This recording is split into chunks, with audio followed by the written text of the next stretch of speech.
Guys, suku Batak Toba adalah salah satu suku yang ada di Indonesia yang berasal dari wilayah Pulau Sumatera.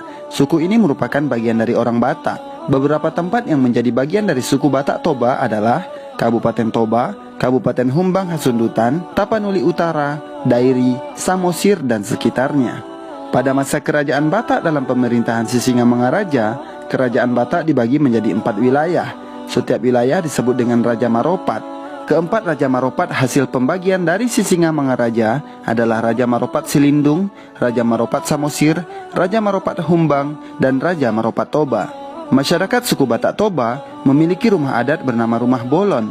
Rumah Bolon adalah bangunan yang berbentuk 4 persegi panjang dan ukurannya sangat luas. Dalam masyarakat suku Batak Toba, mayoritas masyarakatnya memeluk agama Kristen Protestan. Ada juga Katolik, Islam, dan ada juga yang masih menganut kepercayaan Parmalim.